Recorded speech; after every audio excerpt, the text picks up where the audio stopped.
ఆకాశ మహాకాశములను అందలి సమస్తమును సృజించిన దేవాది దేవునికి నా హృదయపూర్వక వందనములు, స్తుతులు, స్తోత్రములు సమర్పించుకుంటున్నాను.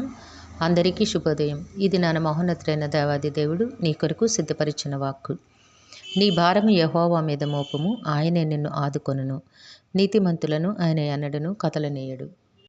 దేవుని నామమునకు మహిమ కలుగును గాక. ఈ మాటలు కీర్తనల గ్రంథము 55వ అధ్యాయము 22వ వచనములో వ్రాయబడి ఉన్నవండి. ప్రియమైన నేస్తమా, నీ దేవాది దేవుడు అనుక్షణము నిన్ను కంటికి రెప్పలాగు కాపాడుచు, నీ వెన్నంటి ఉండి నీ బాధలలో, నీ వేదనలో, నీ చింతలో, నీ ప్రతి సంగతి యందు కూడా ఆయన కృపను నీకు మెండుగా అనుగ్రహించి నడిపిస్తున్న దేవాది దేవుడు. ఇది నాన్న నీతో సూటిగా చెప్తున్న మాట ఏమిటి అంటే, నీ భారము యెహోవా మీద మోపము, ఆయనే నిన్ను ఆదుకొనును. దేవుడు తన ఉన్నతమైన దయా సంకల్పమును బట్టి కేవలము ఆయన తన కృపచేత నిన్ను రక్షించి ఉన్నారు.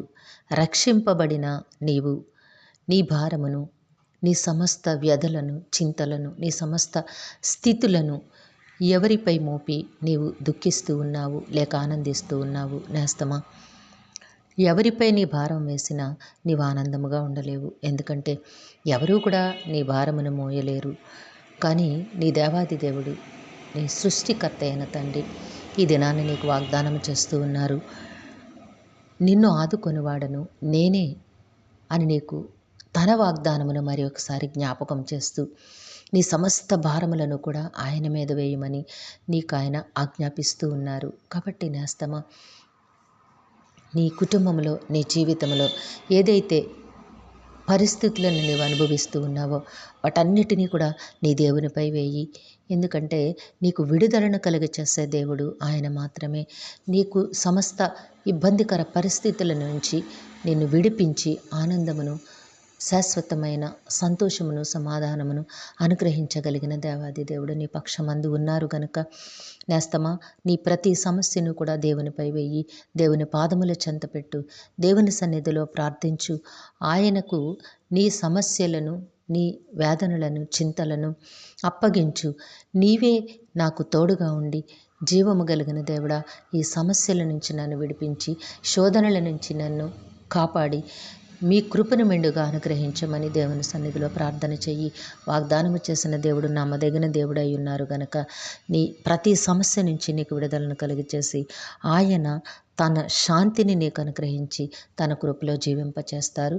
దేవుడు నీ పక్షమందున్నారు అన్న సంగతిని ఎన్నడూ మరువబోకు నేస్తమా. నీ సమస్త సమస్యలకు విడుదల కలుగచేసి నీకు ఆయన నెమ్మదిని అనుగ్రహించి తన కృపచేత జీవింపచేస్తారు. దేవునిపై ఆధారపడు, దేవుని వైపు మాత్రమే చూడు. దేవుడు నిన్ను దీవించి ఆశీర్వదించునుగాక. ప్రార్థన చేసుకుందాము. ప్రేమ, జాలి, నమ్మకం కలిగిన తండ్రి, మీ ఘనమైన నామమునకు వందనములు. మీ బిడ్డకు మీరు ఇచ్చిన వాక్కును బట్టి స్తుతులు సమర్పించుకుంటున్నాము. మా ప్రియులందరినీ, వారి కుటుంబములను మీ దివ్య హస్తములకు అప్పగించుకొంచున్నాము తండ్రి. అందరికీ నీ కావలసిన ఆయురారోగ్యము, పరిపూర్ణమైన రక్షణ, దీర్ఘాయుష్యు, నెమ్మదిని ప్రసాదించి మీ శాంతి సమాధానంతో జీవింపచేయండి తండ్రి. మేలులతో హృదయాలు తృప్తిపరచండి.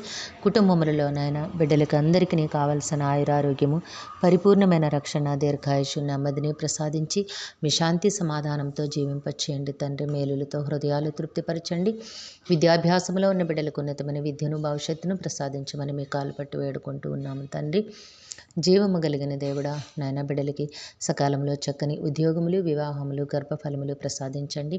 అనారోగ్యముల నుంచి, ఆర్థిక ఇబ్బందుల నుంచి విడుదల కలుగచేయండి.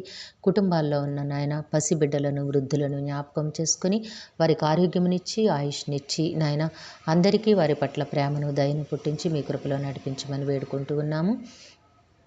కనికరము కలిగిన దేవుడా, ఈ దినము పుట్టినరోజు, వివాహ దినమోత్సవములు జరుపుకొంచున్న బిడ్డలందరికీ మీ ఆశీస్సులు, దీర్ఘాయుష్ను అనుగ్రహించి మీ కృపలో జీవింపచేయమని ఈ ప్రార్థన సైనామములు అడిగి వేడుకొనిచున్నాము తండ్రి.